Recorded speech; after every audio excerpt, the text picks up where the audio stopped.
नमस्कार दोस्तों, आज हम आपको ले चलेंगे हमारे शानदार और यादगार जयपुर एजुकेशनल ट्रिप की सैर पर। यह सफ़र ना सिर्फ सीखने सिखाने से जुड़ा था, बल्कि हमारे लिए एक यादगार अनुभव भी बना। यह सीखने का अनुभव सिर्फ किताबों तक सीमित नहीं था, बल्कि हर गली, हर इमारत और हर किस्सा हमें कुछ न कुछ सिखा रहा था। जयपुर की इस यात्रा में हमने न केवल इतिहास, कला और संस्कृति को करीब से जाना, बल्कि नई चीजें सीखी और दोस्तों के साथ एक गहरी समझ बनाई। हमारी यह यात्रा हमारी बस के साथ शुरू हुई, जो कि अब कुछ दिन के लिए हमारे साथ जयपुर घूमने वाली थी। बस में चढ़ते ही सभी बहुत खुश और उत्साहित थे। इसी उत्सुकता का रूप कुछ गानों ने ले लिया, जिन्हें सभी अपने अपने टूटे फूटे सुरों में गा रहे थे और अगली सुबह का इंतजार कर रहे थे, जो कि जयपुर में होगी।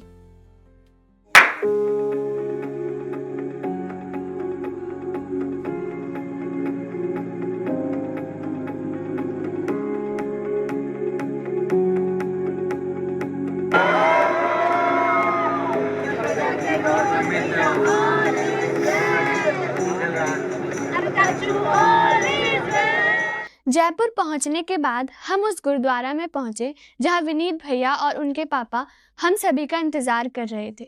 गुरुद्वारा में कुछ देर आराम करने के बाद हम निकल पड़े जंतर मंतर के लिए।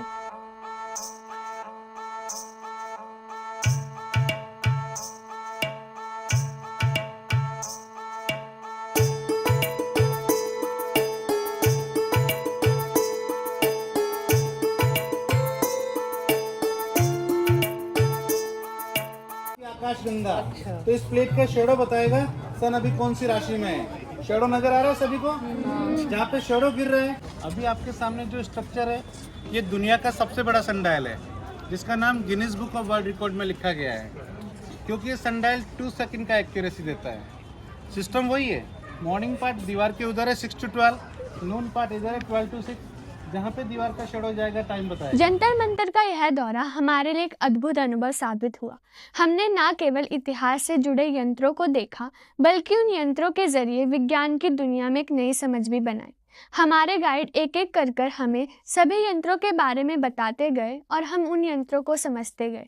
हमने इन यंत्रों से न केवल समय के बारे में और तारों के बारे में समझा, बल्कि यह भी समझ में आया कि कैसे विज्ञान ने पुराने समय में इन यंत्रों के माध्यम से हमारी दुनिया को समझने का प्रयास किया होगा।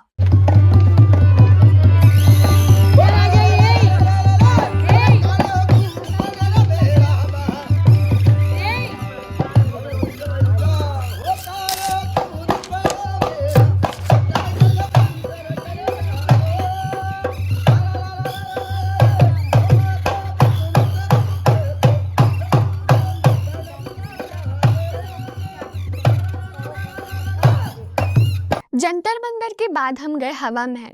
हवा महल कुछ ऐसा लग रहा था जैसे हम बस वहाँ हमेशा के लिए ठहर जाएं। वहाँ की नक्काशी भरी दीवारें और खिड़कियाँ, जिन्हें हम उंगलियों में गिन नहीं सकते, जैसे हमें रोक रही थी। जब हम महल के शीर्ष पर पहुँचे तो हमें जयपुर शहर का नज़ारा दिखा, जिसमें पूरे शहर की रंग बिरंगी संरचना और आसपास के बाजार, जो इसे एक राजशाही अनुभव बनाते हैं।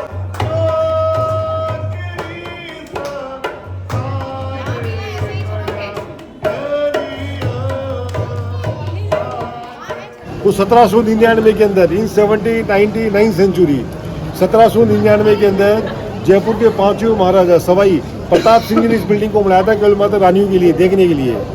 बच्चों, इसको रहने के लिए कभी यूज नहीं किया गया। रानी आती थी, राजा की सवारी देखी, वापस सिटी बने। सेकेंड, जयपुर में जितने भी राजा थे वो सारे हिंदू राजा थे। जयपुर में जितने भी रूलर थे वो सारे हिंदू रूलर थे। जो इस बिल्डिंग का फाउंडर था प्रताप सिंह जी, वो लॉर्ड कृष्णा का भक्त कृष्ण जी की पूजा किया करता था। तो पूरा का पूरा बिल्डिंग उन्होंने मुकुट से बनाया, मुकुट, दोनों मुकुट, क्राउन आप फील कर सकते हो। तीसरी बात, इसको हवा महल क्यों बोलते हैं? इसको हवा महल क्यों बोलते हैं? ये पूरा का पूरा मेन पोर्शन, एक तो इसका फाउंडेशन कम है, दूसरा खिड़कियाँ ज़्यादा, यहाँ खिड़कियाँ, यहाँ पे 953 खिड़कियाँ, 953 जगह जगह आपको खिड़कियाँ मिलेगी। तो दो कारण से इसको बोलते हैं हवा महल।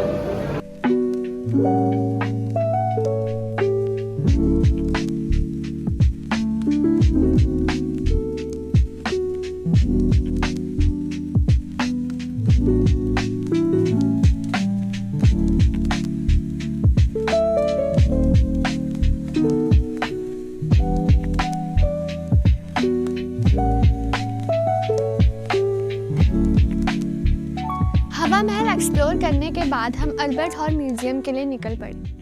बाहर से अल्बर्ट हॉल म्यूजियम उन्हीं महलों सा लग रहा था जिन्हें हम टीवी या किताबों में देखते हैं। यह उन अनुभवों में से एक था जिसमें से हम किताबों में लिखी हुई या बनी हुई चीज़ों को अपनी आंखों से देख रहे थे। अल्बर्ट हॉल म्यूजियम में हमने पुराने समय के चित्र, हथियार, कालीन, मूर्तियाँ, राजस्थानी पोशाक आदि बहुत सी चीज़ें देखी।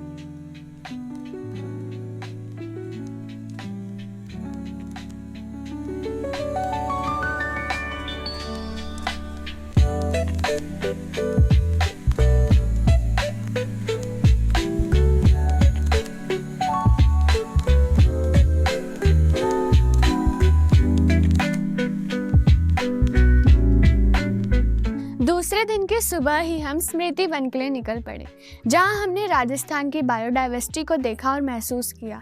वह जगह इतनी शांत थी कि रोज वहीं से जाने का मन करे।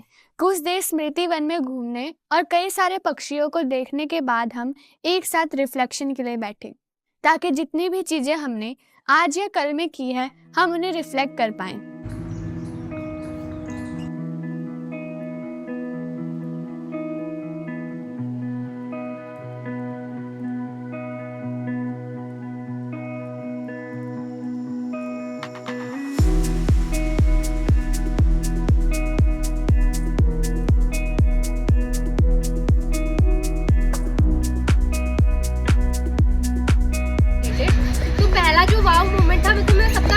बताऊंगा।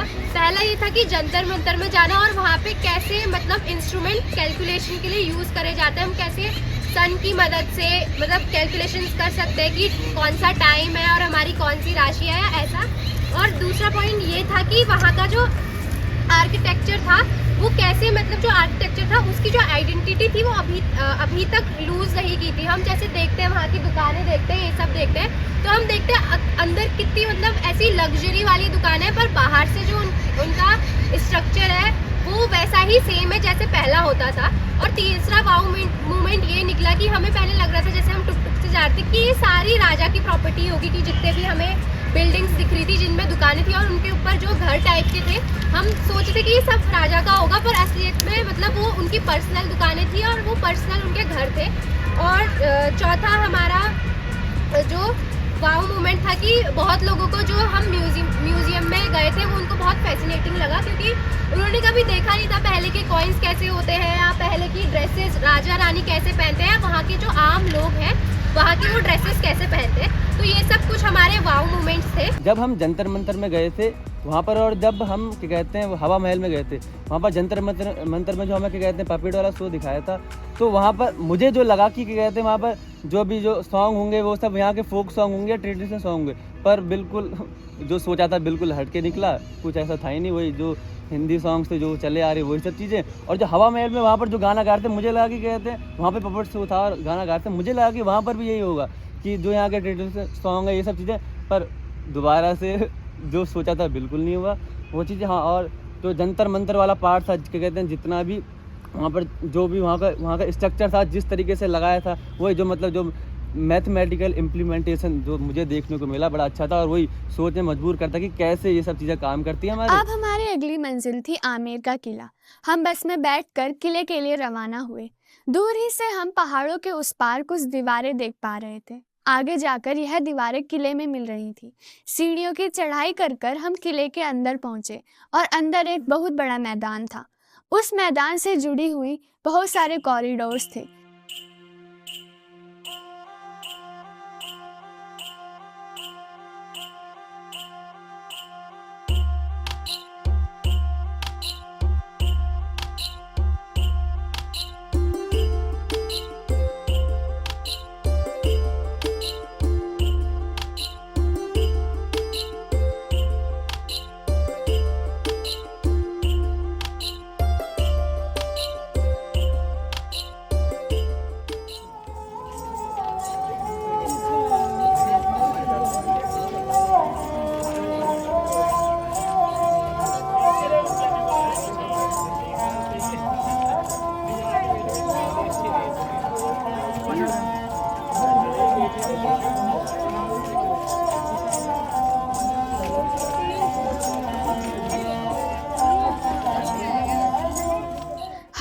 किले की शानदार बनावट देखी और ऐतिहासिक नक्काशियाँ भी। रात होते होते हम लाइट एंड साउंड शो के लिए निकल पड़े। पहले तो हमें पता नहीं था कि लाइट एंड साउंड शो में क्या होगा। हमें लगा कि एक बड़ा सा LED लगा होगा जिसमें हम राजस्थान के बारे में कुछ जान पाएंगे, पर यह शो कुछ अलग ही था जिसे शब्दों में बयां कर पाना मुश्किल है। हम राजस्थान के इतिहास के बारे में जान पाए और हमने सुना कि किस तरह जयपुर बना। यह लाइट एंड साउंड शो हमारे उन यादगार पलों में से होगा जिन्हें हम हमेशा जीना चाहेंगे। सवाई जयसिंह बहुत दूरंदेश इंसान थे। जयपुर हिंदुस्तान का पहला प्लान्ड शहर है जो एक खास खाके के अनुसार बना है। जयपुर की शान आज भी जयपुर जैसी है। हिंदुस्तान के सर पे दस्तार की तरह सजा है। सवाई जयसिंह को ज्योतिष, गणित और साइंस में बहुत दखल था। दिल्ली, जयपुर, बनारस, उज्जैन और मथुरा के जंतर मंतर उन्हीं की देन है। वो पहली ऑब्जर्वेटरीज हैं हिंदुस्तान की। यह गलत नहीं होगा अगर कहा जाए कि 300 साल पहले सवाई जयसिंह ने आधुनिक हिंदुस्तान की बुनियाद रखी थी। राजधानी बनते ही उन्होंने किले की दीवारें खड़ी करनी शुरू कर दी। वो इस किले की शुरुआत थी और उसके बाद अगले 700 साल तक आमेर कछवाहा खानदान की राजधानी रहा। ये दीवारें पहले नीची थी जब तीरों का इस्तेमाल हुआ करता था, और फिर बाद में बंदूकों के इस्तेमाल के साथ साथ इन दीवारों के कद भी ऊंचे हो गए। 1599 में जब आमेर महल बना तो अकबर के दरबार की तरह आमेर भी विद्वानों, कवियों और दानिशवरों से भर गया। मान सिंह के जमाने में कलाओं का अद्भुत मिलन हुआ, और यह भी हुआ कि रानियों के बैठने का भी प्रबंध किया गया और उनके पर्दे के लिए जालियां लगवा दी गई। चौथे दिन हम जवार कला केंद्र गए, जहाँ हमने अलग अलग प्रकार की कलाओं को देखने का मौका मिला। वहाँ हमने पुरानी पारंपरिक कलाओं से लेकर हाल ही में लगे एग्जीबिशन तक का आनंद लिया, जो भारत के विभिन्न राज्यों के डांस पर आधारित थी।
ट्रिप का मज़ा तब और भी बढ़ गया जब हमने जयपुर के लोकल बाज़ार बापू बाज़ार को एक्सप्लोर किया। जहाँ की रंग बिरंगी गलियों ने हमारा दिल जीत लिया। सभी ने अपने घर वालों के लिए कुछ ना कुछ खरीदा। बाजार की रौनक, वहाँ के दुकानदारों की मुस्कान और खरीदारों की चहल पहल ने इस जगह को और भी खास बना दिया। इस ट्रिप ने हमें न केवल हमारी किताबों या पढ़ाई के बारे में ही सिखाया, बल्कि दोस्ती और टीम वर्क का भी महत्व सिखाया। हम सभी ने मिलकर एक साथ यादें बनाई जो अब हमारी ज़िंदगी भर हमारे साथ रहेंगी।